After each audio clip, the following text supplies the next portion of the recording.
Hello, everyone. Welcome to the next edition of the Baker Bots Energy Enforcement Insider.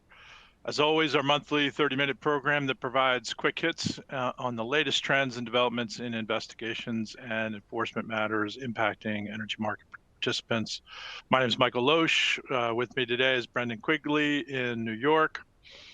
Thanks for joining us. We've got a number of issues to jump into today, so we're going to turn it over to Brendan to kick us off with a recent insider trading indictment. Brendan? Sure. So I'm going to talk about today about the Peizer case, which was out of the Central District of California. I think that's how you say it.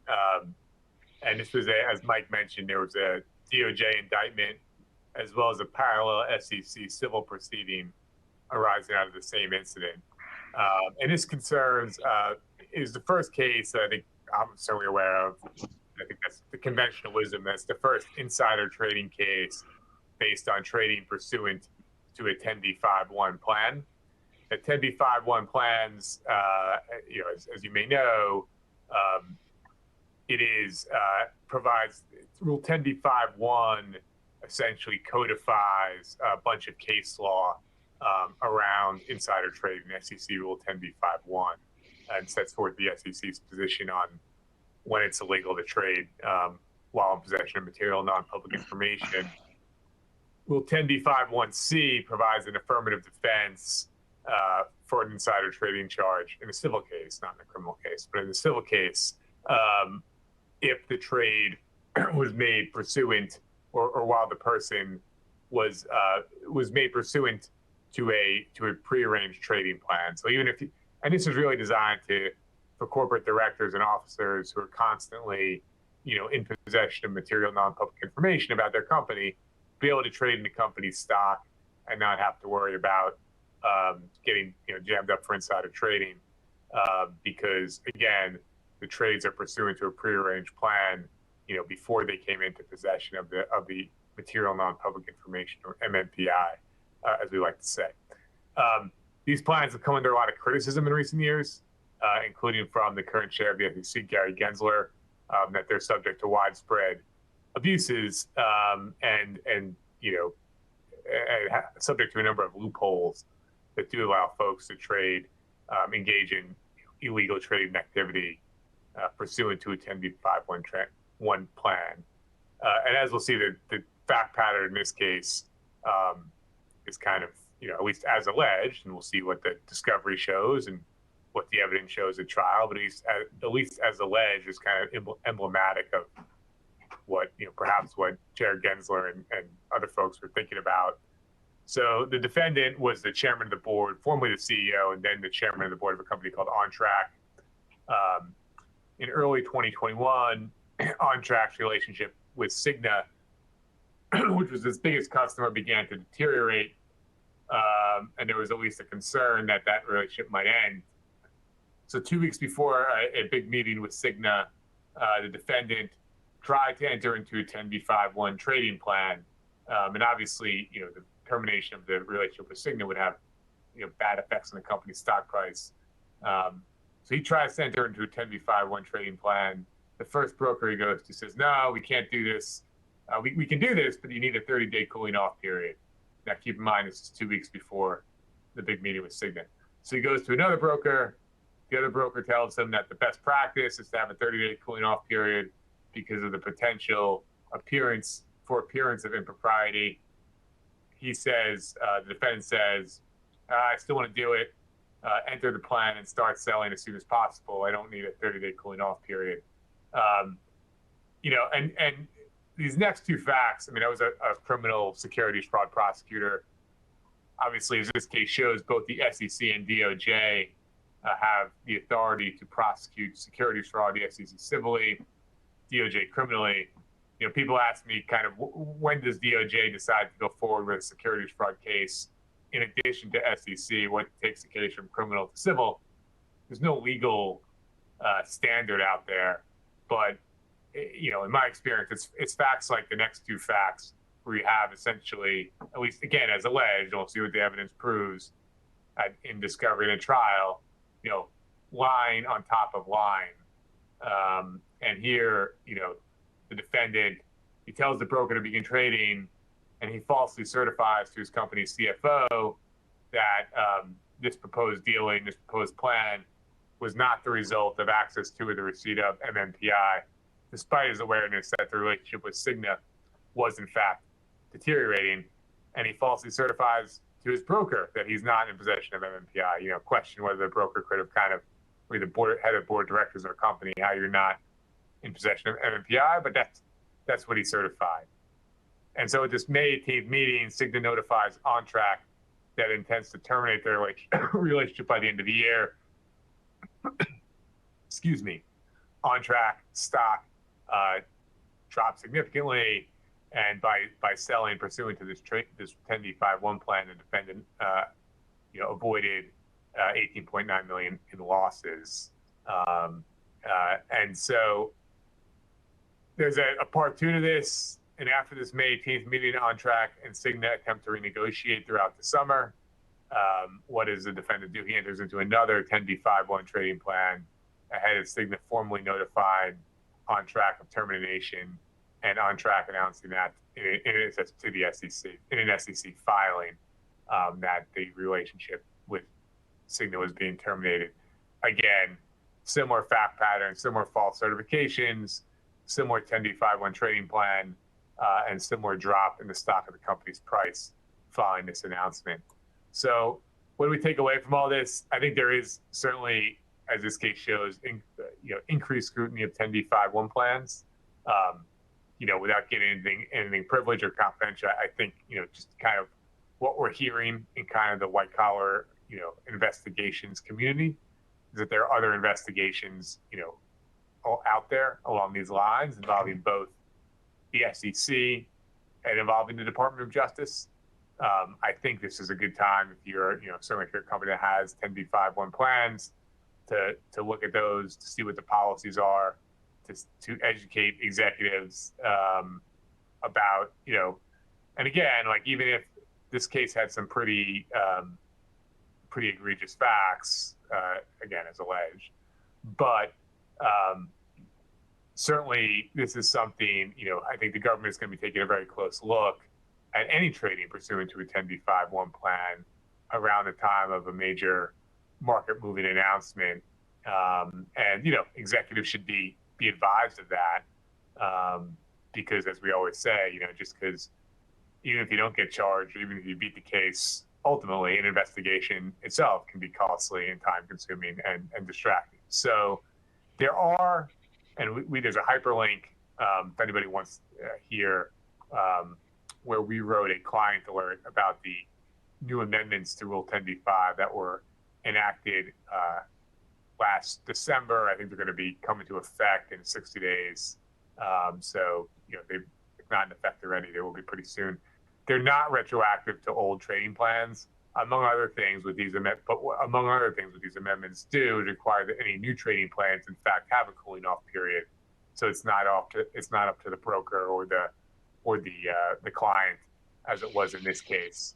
Still, there's certainly ways around this, and again, I think there's going to be, this is something that if you have 10b5-1s and plans in place, you should be taking a look at them and be prepared for increased scrutiny of the plans.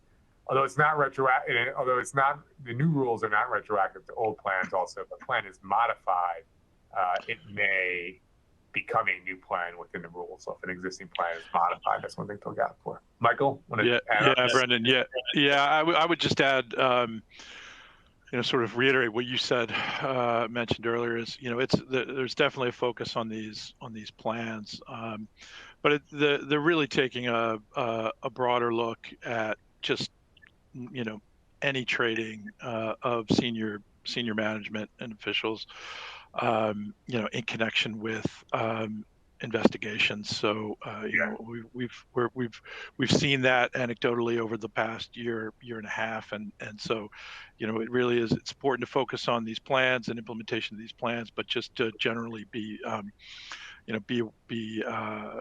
focused on trading related practices and compliance efforts. Yeah, and So this is really just one last point before we move on. Yeah, To Michael's point, I mean, this is really the type of thing we hear a lot about AI out there. This is really one of the areas where the government, this is all just based on running searches through trading data. It doesn't require anyone staying up late at night, pouring over an Excel spreadsheet necessarily, at least to get some leads, right? This is all just pouring over what FINRA calls blue sheets, which are records of trades in a stock, and it's pretty easy for them. There's a lot of data challenges for the government in investigations. I don't think this is necessarily one of them. This is all, again, very amenable to searching, very amenable to kind of tying up records that they can pretty easily get, at least to launch an investigation. Whether they bring cases, different story.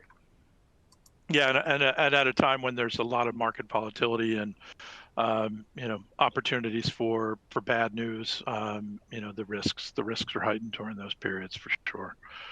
So let's move on to some general updates from the CFTC. This is one I'll throw to Brendan here in a second, but the CFTC announced a new director of the Division of Enforcement. Ian McGinley is his name. He's a former prosecutor from the Southern District, led the complex fraud cybercrime unit, also was in the Commodities and Securities Task Force. We don't know a lot about him, haven't seen a lot of information, at least, out of the commission with respect to him, other than the official announcement. But it's consistent with the recent experience of bringing in former prosecutors. So, Brendan, you have some experience with Ian. Ian, full disclosure, Ian's a friend of mine. We served together in the Southern District. I've known him for about 11 years. We were in the Securities and Commodities Fraud Unit together. Before that, we were in the Terrorism Unit together. Did a number of cases in both units together. Ian had been at Aiken Gum for about a year, and then got this gig at the CFTC. I think remains to be seen how he is on the policy stuff, but certainly somebody with a broad array of investigative experience. Did, again, as it says here, securities and commodities cases, cybercrime cases. He was one of the prosecutors on one of the lead prosecutors on the case we talked about on here a while ago, but another insider trading case involving CMS data from and use of that by hedge funds to trade ahead of FDA announcements. So he's, again, somebody who's knows how to put a case together. Obviously, it's a little bit different role, more of a policy role, but I think it'll be interesting to see what he does. Yeah, I would say the typical pattern for a new enforcement division director is for them to take a little bit of time to get their feet under them, but for there to be a real effort to try and put their stamp on the program, right, and pursue new or different or prioritize different things. So it's worth watching sort of what we hear from him at conferences or what we see in terms of new investigations, but something to keep a watch on. Another issue of note coming out of the CFTC is a recent announcement of an improved rule to codify no action relief. This specific announcement related to treatment of separate accounts by clearing members, which is not particularly relevant for this group, except to the extent that this, I think, is part of a broader effort to begin to codify, no action relief related to a string of issues. So it's a pet issue of Commissioner Mercinger that no action relief continues to be extended and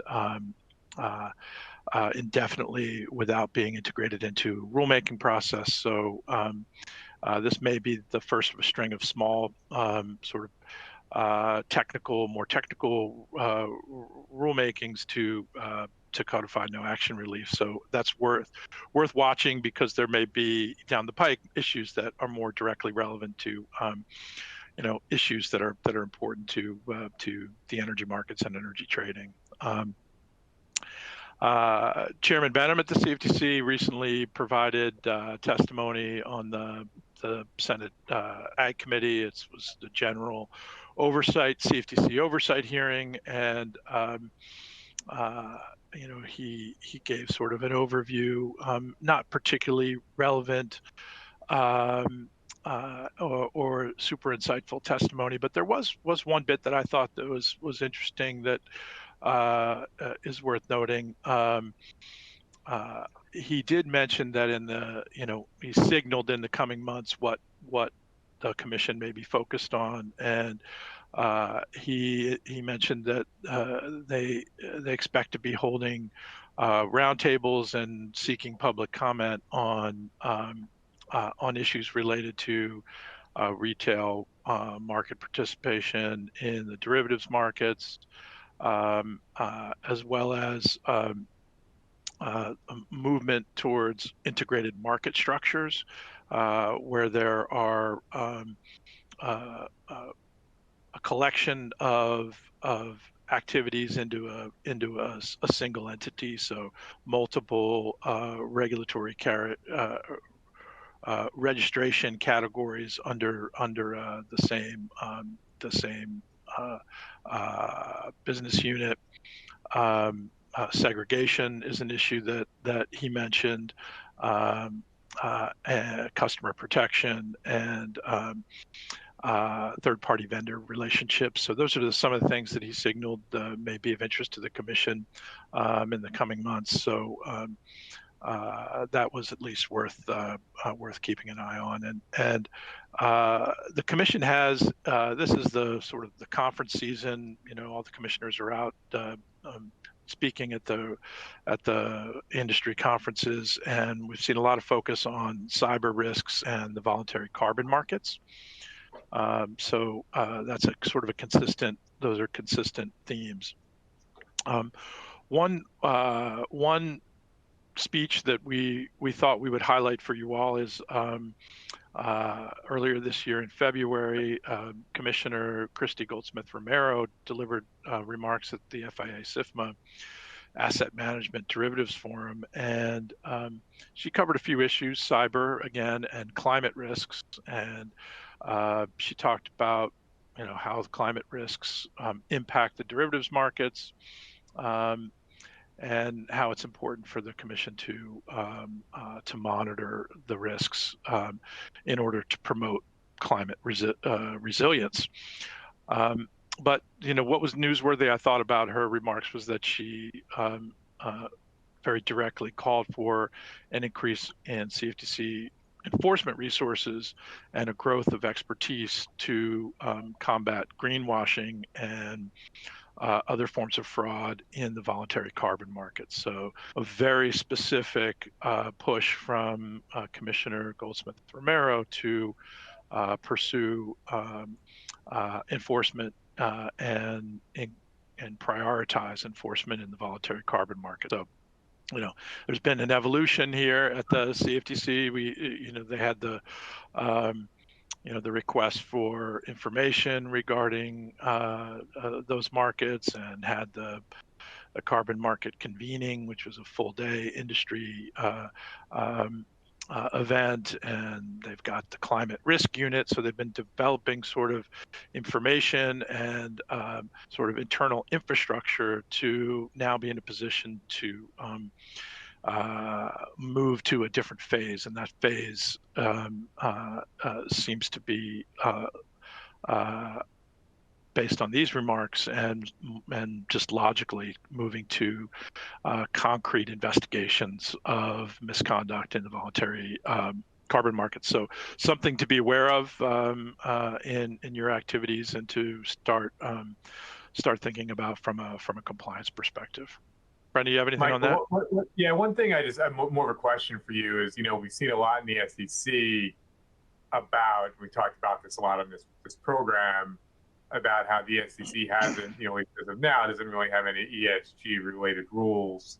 Some of those are under consideration, but in terms of enforcement actions, they've been really relying on their kind of existing rules, even 10b-5, some of the non-scienter based provisions of the 33 Act, and even some of the Investment Advisors Act provisions to kind of shoehorn, has a negative connotation, but shoehorn some of these ESG theories into kind of their existing authorities.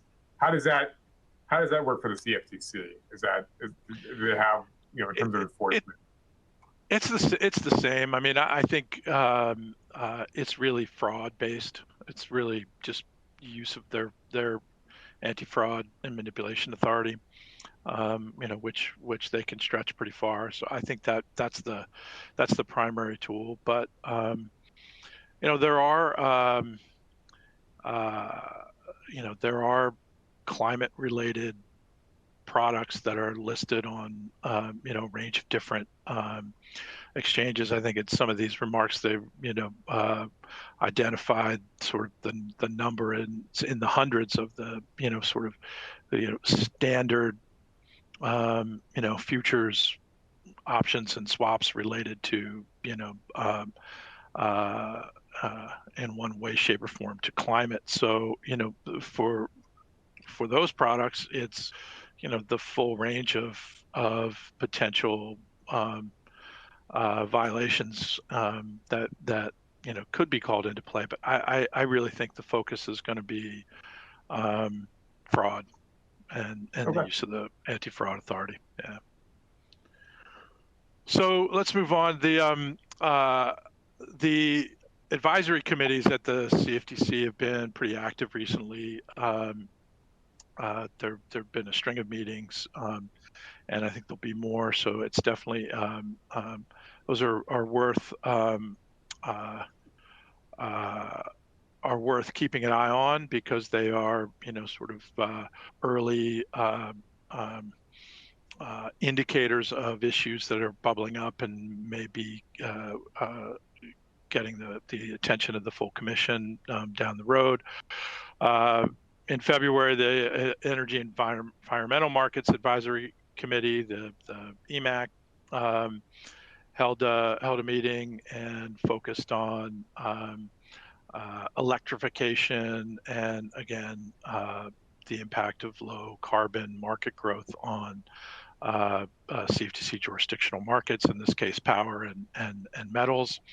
The first panel I thought was of note. The panel addressed FTRs and how electrification and reliance on renewables could impact the grid and the market integrity and the need for oversight of the FTR markets. This may be reading a little too much into that item being put on the agenda, but that was an area that was the subject of of a sort of compromise relief around Dodd-Frank implementation, and the CFTC deferred its oversight of those products for the most part. Does this signal a sort of a reconsideration of that? I think it's too early to really tell, but certainly something to keep an eye on for those interested in those markets. So that's it. I think turn it back to you for the Bluler decision. Yep. So this was a case that was kind of heavily watched in the FCPA space. Case out of the Southern District of Texas involving a number of counts of money laundering and FCPA conspiracy arising out of contracts and allegedly bribes paid in connection with contracts with Venezuela's state-owned oil company, PDVSA.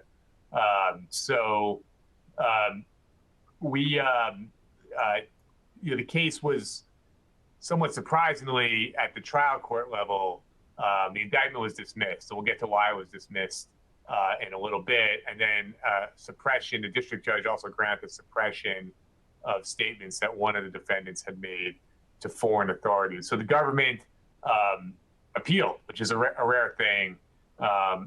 You actually need, under a federal statute, you actually need permission of the Solicitor General of the United States for the U.S. Attorney's Office to appeal. I've done it twice. I won the appeal when I was in the government. Not only got permission, but won the appeal both times. So done bragging for now. But in any event, so the indictment was dismissed. The government appealed, and the Fifth Circuit last month gave a totally clean sweep for the government, reinstating the indictment and reversing the grant of the motion to suppress, and reversing several other rulings the district court had made. The key ruling that folks are watching, two key rulings, and these both kind of dovetail off the Hoskins, Hoskins case. It's actually two decisions in the Second Circuit from a number of years ago now, involving the definition of an agent under the FCPA and the definition of when who's not an enumerated actor under the FCPA can be liable. So the FCPA, as you may know, applies to the anti-bribery provisions apply to issuers. They apply to what's called domestic concerns, and they apply to when actions in furtherance of an FCPA scheme take place, either using the facilities of interstate commerce, i.e. emails, phones, within the territory of the United States. So those are the three kind of jurisdictional hooks for the FCPA. Not every bribe to a foreign official necessarily fits within those hooks. So, the issue and as I said, they also apply to agents of those enumerated actors. So agents of issuers, agents of domestic concerns, right? The FCPA, however, does not define agent. And in the Hoskins case, the Second Circuit had taken some issue with some of the jury instructions regarding the term agent, and kind of went on about when someone's an agent under the FCPA and when they're not. The district court in this case essentially said that the indictment did not specifically took issue with the indictment's allegations that the defendants were agents of a domestic concern, so agents of an enumerated actor under the FCPA. The Fifth Circuit basically said two things in response to that. Number one, criminal indictment, if it's valid on its face, it can survive a motion to dismiss. I mean, the standard essentially for a criminal indictment is that if it parrots the statutory language, it's sufficient to survive a motion to dismiss. There's no 12b6 Twombly-Iqbal equivalent of plausibility. And they said whether these folks were acting as agents of a domestic concern is really an issue for trial. And then secondly, they defined agent, essentially, they said it's not vague, and that it's a commonly understood term, that we use in the law all the time. I mean, there's a restatement of agency. It's a common term at common law, and whether these folks were acting as agents of the domestic concern, in fact, is really an issue for trial, not for pretrial motion. Again, kind of highlighting some of the differences between criminal advocacy and civil advocacy. I actually have a client or a little article in the works on this that I'll get out pretty soon, so be on the lookout for that. The second issue, the related issue, was can a non-enumerated actor under the FCPA be liable for conspiring with an enumerated actor, right? So basically, even if you're not an agent of the domestic concern, can you be liable for conspiring with a domestic concern? Even if you yourself don't fit into the FCPA, can you be liable for conspiracy with a person or entity who does? The Second Circuit in Hoskins rejected this and said you can't. That's not a viable theory. In this case, the Fifth Circuit basically said we don't need to reach this because the indictment sufficiently alleges these folks are agents of domestic concerns. Agency is not void for vagueness, and we'll take this up again if there's a trial after trial. So they expressly left it open. I will say the Department of Justice official position is that holding in Hoskins is limited to the Second Circuit. So in fact, DOJ's view is that outside the Second Circuit, non-enumerated actors under the FCPA can be liable for conspiring with an enumerated actor. The last thing, and I'll address it real quickly, They did briefly address, I think the first court decision to address the scope of a DOJ tolling provision, which allows the department to toll the statute of limitations for 3 years if they're pursuing evidence in a foreign country. Again, we're probably going to write something on this so we can get into more detail there. And I know it's 1 o'clock in the East, 12 o'clock Central, and we're at our time. So appreciate everybody joining us this month. We're able to cover a lot of ground, both SEC, DOJ, CFTC. Be on the lookout for our next edition next month, and that's a wrap. Please reach out with any questions. Thank you.